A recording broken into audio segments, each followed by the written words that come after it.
On poursuit le débat avec le troisième thème de la soirée, déjà le troisième thème, qui est le thème de l'environnement. Dans les 2 dernières années, plus particulièrement, on a vu à quel point les changements climatiques pouvaient avoir des impacts sur le quotidien de nos concitoyens.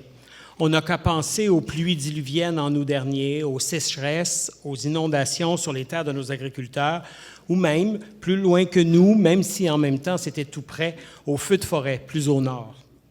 Quels sont les engagements de votre parti pour aider les communautés, les gens au quotidien, à s'adapter au changement climatique? On commence. Vous avez chacun 1 minute. Monsieur Plamondon. Eh bien, d'abord, il faut reconnaître qu'il existe. Et ce n'est pas le cas de l'ensemble des députés à Ottawa. Les conservateurs ont beaucoup de difficultés à reconnaître les changements climatiques. Il faut peut-être non seulement peut-être, mais il faut absolument aussi cesser les subventions aux énergies fossiles et privilégier les énergies vertes. Et cela, c'est difficile pour les gouvernements, qu'ils soient bleus ou rouges, parce qu'ils ont énormément d'intérêts et de lobbies de ces compagnies multimillionnaires. On leur donne quand même près d'une dizaine de milliards à tous les ans pour continuer de produire et produire. Et ça reste que dans le domaine de l'environnement, l'énergie verte est oubliée. Fini encore, on n'a pas le temps de parler. On reviendra au débat tout à l'heure. C'est au tour de M. Plourde. En fait, M. Plamondon, le Parti conservateur, en grande majorité, oui, peut-être quelques députés, mais en grande majorité, on n'a pas vraiment de difficulté à reconnaître les changements climatiques. Dans nos congrès, à plusieurs reprises, on a eu plusieurs propositions qui ont été adoptées dans le programme, tant que la qualité d'eau, la qualité d'air, l'accès à l'eau potable pour les communautés amérindiennes et éloignées. Et puis, nous, au Parti conservateur, on ne met pas tous nos œufs dans le même panier. On a encore besoin des énergies fossiles. Il ne faut pas non plus tout, comme on dit, évacuer l'eau du bain, évacuer le bébé avec l'eau du bain. Donc, il faut être très, très prudent avant de passer d'une technologie à l'autre. C'est au tour de M. Lapierre. 1 minute. Et tabarouette, j'aurais aimé ça passer en premier parce qu'il y a des petites choses quand même qui se retrouvent un petit peu partout. Donc, vous avez lu notre plateforme électorale, messieurs. Tant mieux. Incendie de forêt, inondation, ça détruit les communautés. Et pas juste ce qui est le bord de la rivière, pas juste la maison, mais ça détruit des liens. Donc, on va bâtir de l'énergie propre. Mais pour ça, on ne jettera pas le bébé, là. Mais on va former les gens à travailler avec l'énergie propre. Et l'énergie fossile, c'est fini pour nous. On va arrêter aussi de donner des millions et même jusqu'à des milliards aux entreprises pétrolières et gazières. Et même là, il y a quelqu'un qui me disait, « Bien, Yannick, ça aide nos poches. » Il y a déjà eu des crédits d'impôt pour transport en commun. Donc, allons-y. On pourrait parler du troisième lien, mais on est loin un peu tout de même. Je dois vous arrêter après votre minute. Oui. C'est à M. Tousignan de clore cette partie. Oui, merci. Les changements climatiques, il y a 10 ans, il y a une partie de gens qui y croyaient, puis une grosse partie qui n'y croyait pas. Aujourd'hui, on peut dire que c'est 95 % du monde qui ont compris que c'est peut-être pas M. Trump, là, mais la plupart du monde croit que le changement climatique, c'est réel. Moi, je suis producteur forestier. Je me promène dans ma forêt souvent et je vois les dégâts qui sont faits avec ça. C'est une grande tristesse. Je suis d'accord avec M. Plourde, parce que quand on parle de la transition, par contre, on ne peut pas faire la transition en 24 heures. On ne peut pas passer à l'électrique en 24 heures pour toutes nos voitures. Il faut avoir la capacité de charge aussi. Il faut avoir la capacité électrique pour charger 250 000 autos, là, vous comprenez? Fait que ça ne se fait pas vite de même. Mais il faut aller vers ça, par contre. Il faut aller vers le vert. On aborde maintenant la période de 4 minutes d'échange, de débat. Vous avez évoqué plusieurs pistes dans vos minutes d'intervention. Peut-être que vous pouvez aller plus loin encore, puis c'est M. Tousignan à qui le sort a donné la parole en premier. Moi, je vais poser la question à M. Plamondon. Concernant Richardson, en ville à Sorel, James Richardson International, qui est une compagnie très importante pour la région. Ça, il faut que ça reste là, il faut que ça fonctionne. C'est bon pour tous les agriculteurs d'avoir ce système-là. Mais on a des émanations de poussière hors du commun. Qu'est-ce que vous avez fait dans les dernières années pour essayer de mitiger ça? Sorti mon balai, mais c'est pas ça. Écoutez, Richardson, vous avez raison, est importante parce que c'est tout là que se fait l'évacuation, le départ des ventes de blé de tout notre comté, puis même de toute une grande région du Québec. Maintenant, il y a des efforts qui ont été faits. Il y a eu des négociations, des engagements pris par la compagnie, et cela relève autant du gouvernement du Québec que du gouvernement fédéral d'agir en conséquence, mais la compagnie semble pleine de bonne volonté, mais semble ne pas trouver la solution. Si vous avez la solution à leur suggérer, je serais très heureux de l'entendre, mais la ville de Sorel a mis des ingénieurs, a mis des gens compétents pour pouvoir les aider, pour cesser. Ça a diminué, mais il y a encore de grands efforts à faire. Et là-dessus, je suis d'accord avec vous qu'il faut qu'on trouve une solution le plus rapidement possible. On doit s'asseoir avec eux, justement, pour prendre le temps.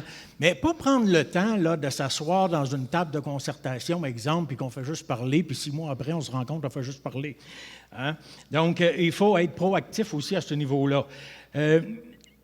On va obliger les compagnies à avoir une preuve de leur plan. Leur plan pour faire face aux urgences climatiques. Ça va être important. Vous parliez des forêts, M. Tousignan, tout à l'heure. Bien, effectivement, on va aider les agriculteurs, les acériculteurs, toute personne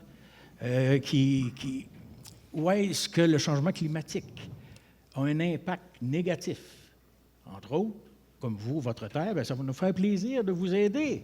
Donc, vous n'aurez pas le temps Parti vert du Canada.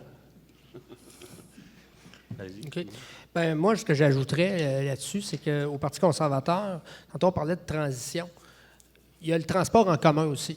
Dans le Parti conservateur, historiquement, dans les années Harper, et c'est encore dans notre programme, on met beaucoup d'argent dans le transport en commun. Historiquement, c'est le gouvernement qui a donné le plus d'argent dans le transport en commun.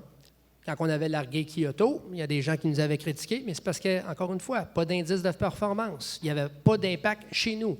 Donc, ça a été quoi? Ça a été notre réponse. Le transport en commun et aussi d'assainir, de donner des montants pour assainir les grands lacs. Donc, ça, c'est important aussi que les résultats soient chez nous, pas juste globalement. Il faut qu'on ait que ça soit tangible dans notre cours. Moi, là, j'ai un coup de chapeau à lever aux 3 MRC de notre circonscription et le port de Bécancour. Parce que depuis 2019, les MRC ont des plans pour les changements, pour contrer, en fin de compte, les effets des changements climatiques et de mettre en avant aussi des actions concrètes avec tout le monde. Le carton jaune, je finis là. Merci. Écoutez, à ce moment-là, on va poursuivre. Je vous remercie tous les 4. En 2022, Justin Trudeau, alors premier ministre, se rendait chez Rio Tinto Fer et Titane pour annoncer un investissement de 222 millions pour accompagner l'entreprise dans ses objectifs ambitieux de décarbonation. Un projet de près d'1 milliard de dollars. On peut présumer, et on sait en fait depuis, que d'autres entreprises ont des objectifs similaires pour décarboner leurs activités. Comment est-ce que c'est possible pour un député fédéral de jouer un rôle concret pour appuyer les entreprises qui ont des projets qui leur permettent de s'adapter au changement climatique? Vous avez chacun 1 minute pour répondre à la question. Et je commence avec 4 minutes. Ah, non, t'es rendu dans l'autre. C'est moi, je crois. Yannick? Espérons que le 1 minute commence maintenant. Oui. Merci beaucoup. Vous savez, on va investir dans la recherche, c'est très important. Tout à l'heure, on parlait de l'agriculture, c'est la même chose. On doit être à l'avant-garde. Le Canada traîne de la patte.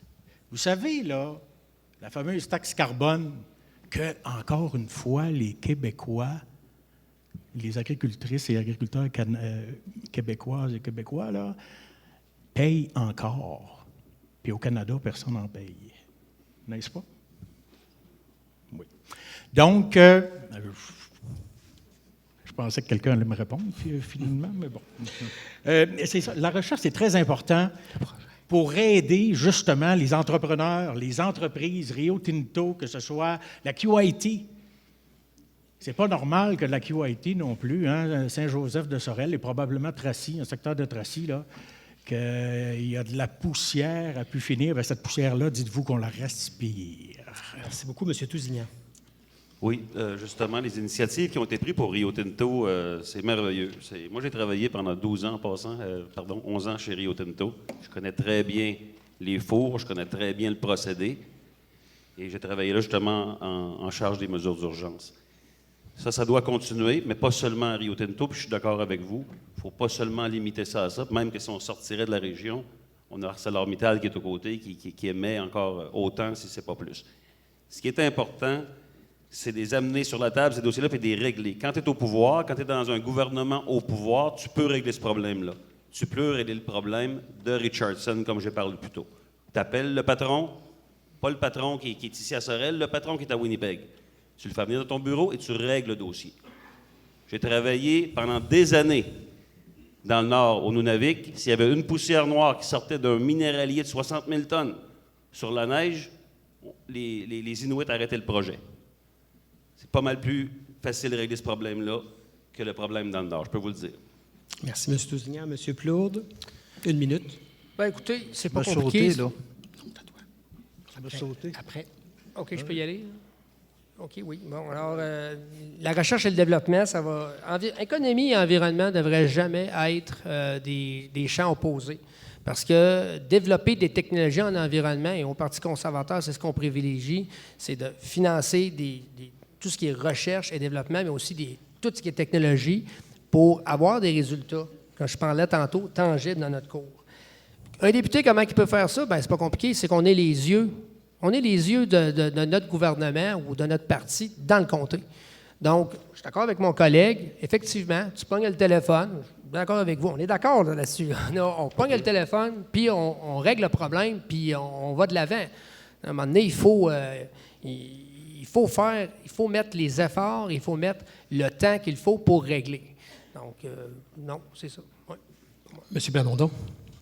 Oui, bien, si vous parlez de QIT Ferry-Titane, qu'on l'appelait anciennement, il y a eu des efforts incroyables. Quand je suis arrivé en 1984 à Ottawa, il y avait 5 grands pollueurs, les pires au Canada, puis ils nommaient toujours cette compagnie-là. Et aujourd'hui, quand on est à Ottawa, les spécialistes donnent en exemple cette industrie pour les millions qu'ils ont mis. Et là, ils s'apprêtent à mettre un projet de 750 millions. Ils ont reçu une aide de 250 millions qu'ils sont en train de réaliser. Lorsqu'ils prenaient l'eau du fleuve, ils la rejetaient toute polluée. Maintenant, ils prennent l'eau du fleuve pour réchauffer, pour refroidir les fours. Et lorsqu'elle retourne dans l'eau, on pourrait la boire. Parce qu'ils ont des usines de filtration qui ont ajouté. Ils ont dépensé des millions pour s'améliorer. Et ça, c'est un bel exemple d'entreprise qui veut vraiment, puis ils vont continuer pour arriver à 0 pollution d'ici quelques années, d'ici une dizaine d'années. Alors, c'est formidable et on peut les citer en exemple. Je vous interromps, mais pour vous donner la parole, parce qu'on va entreprendre le 4 minutes et vous êtes le premier à démarrer le débat entre vous. Moi, j'aimerais parler des pipelines un peu.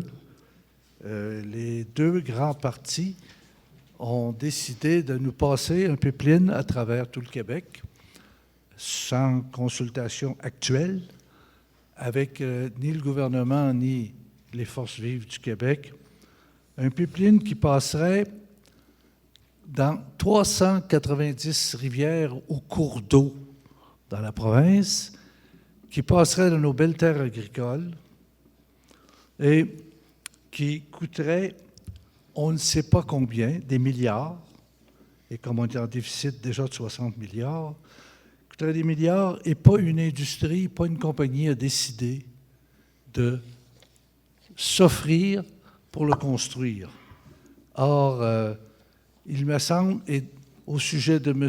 Trump, pour le satisfaire par ses taxes de 10 % sur le pétrole de l'Ouest, mais ça va prendre 10 à 12 ans construire cela. Et M. Trump va sans doute déjà rendu à faire un grand dodo. Alors, moi, c'est un geste que je trouve extrêmement prématuré, puis extrêmement dommageable à l'environnement. N'oublions pas qu'il y a eu plus de 100 incidents de déversement dans le cours des plus que Merci 100 beaucoup, M. dans Plamondon. les 2 dernières années dans l'Ouest. Merci, M. Plamondon. M. Tousignan a demandé la parole, puis ensuite M. Plourde. M. Tousignan. Oui, mais comme un peu M. Plamondon l'a dit, il n'y aura pas de projet s'il n'y a pas d'acceptabilité sociale. Ça, c'est sûr et certain. Il n'y en aura pas de projet, premièrement. Deuxièmement, si un jour une entreprise veut faire un projet sur les pipelines, il va falloir que ça soit fait avec des bassins de rétention, comme on fait les nouveaux pipelines en Europe, où c'est plus sécuritaire passer dans un pipeline que d'avoir 250 camions par jour avec des réservoirs de 20 000 gallons qui se promènent sur les autoroutes. Ça aussi, il y a un danger assez grave avec ça. De toute manière, vous avez raison, il n'y en a pas de projet présentement. Ah non, mais c'est pas ce que votre chef dit. Monsieur Plourde. Moi, je trouve qu'on est encore dans la langue de bois. T'sais, on dit qu'on va enlever notre dépendance, on veut avoir une indépendance énergétique, puis après ça, de l'autre côté, ben là, il n'y aura pas de projet si... Il y en a des solutions. Les technologies existent aujourd'hui, puis vous le dites Mais vous-même... c'est seulement pour l'exportation, ça. C'est pas pour alimenter aucune des provinces, c'est seulement pour l'exportation, pour empêcher Trump de charger 10 % sur le pétrole qui sort de L'économie, l'Alberta. c'est important. Il va sortir par le Nouveau-Brunswick puis s'en aller partout dans le monde. Et n'oubliez pas que c'est un pétrole polluant Non, et monsieur. qu'on récupère seulement 10 % Non, parce qu'il monsieur. ne flotte pas, contrairement à un pétrole traditionnel où on récupère 90 %. Monsieur Plourde, vous voulez réagir? Non, monsieur. Les pétroles de l'Alberta sont parmi les plus propres sur la planète et les mieux faits. Puis moi, le Canada bashing, là, vous préférez le pétrole de l'Arabie saoudite? Pas moi. Moi, je préfère le pétrole canadien. Puis de toute façon aussi, il faut aussi faire en sorte que les autres provinces aussi les aider, parce qu'il y a du pétrole et il y a des carburants, du fossile et d'autres énergies de toute façon partout au Canada, puis surtout au Québec. Il n'y a aucune raison qu'on soit une province qui reçoit de la péréquation. Aucune. M. Lapierre, en conclusion. Bien, écoutez, il y a plus que le pétrole. On a au Québec et au Canada, on est chanceux d'avoir de l'énergie hydraulique, de l'énergie solaire. Donc, écoutez, il faut en profiter de ça. Ben non. Qu'est-ce qu'on fait à la place? On exporte davantage. Carré jaune, merci beaucoup. Je vous remercie, messieurs.